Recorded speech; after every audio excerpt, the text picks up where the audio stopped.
Madame la ministre, je voudrais revenir sur le sujet du détachement des travailleurs et travailleuses. C'est un sujet effectivement sur lequel nous travaillons depuis le début de ce mandat à travers la mission d'information menée par la Commission. Et également, au nom de notre groupe, une proposition de loi sur le sujet. Et au travers des différentes auditions et recherches que nous avons faites, il y a une dimension qui est apparue extrêmement importante et problématique, celle du contrôle de l'inspection sur le travail. Je voulais revenir du coup sur ce sujet en pointant deux questions qui sont liées sur le signalement par la Direction générale du travail et les consignes aux inspecteurs et inspectrices sur le sujet et sur la base de données CIPSI qui permet d'identifier les chantiers avec des travailleurs et travailleuses en détachement et les signalements qui ont été faits à ce niveau.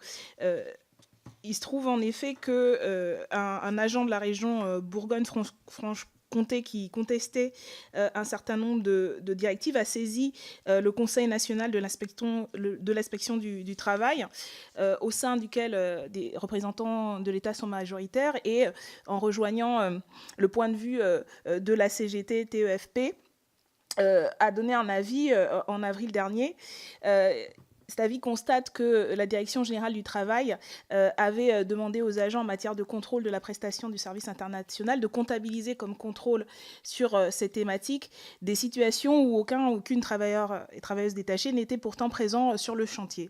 Le Conseil national de l'inspection du travail conclut, je cite, que cette pratique pourrait amener à intégrer dans le rapport de l'autorité centrale du Bureau international du travail un certain nombre de visites d'inspection sans réel acte de contrôle, de nature à augmenter artificiellement les statistiques des visites d'inspection remontées au BIT.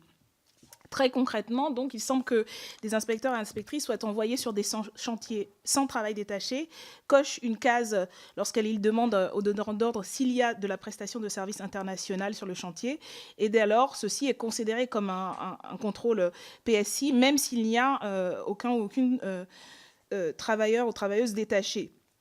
Et ce qui amène à gonfler des chiffres et à masquer un certain nombre de problèmes qui sont pourtant cruciaux quand on parle de ce statut et des problèmes qui sont rencontrés. Donc ça, c'est le premier point. Le deuxième, sur des dysfonctionnements qui semblent se produire avec le système d'information SI-PSI, CIPSI, qui est devenu le seul moyen de transmission des détachements transnationaux et un outil incontournable de la lutte contre les fraudes.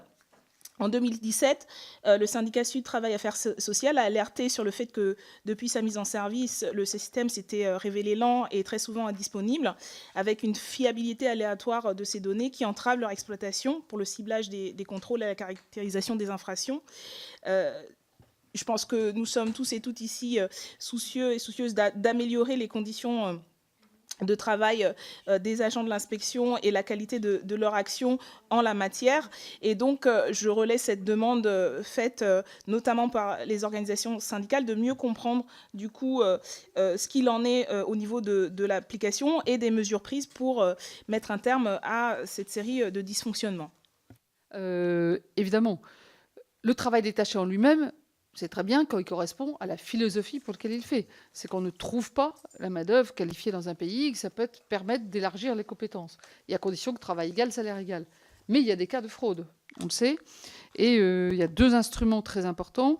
Au niveau national, déjà, c'est les contrôles. Donc, j'ai donné des objectifs importants d'augmentation. On a eu, en 2018, par exemple, 20 360 contrôles. C'est le nombre maximum depuis 1996, en forte augmentation depuis 2 ans.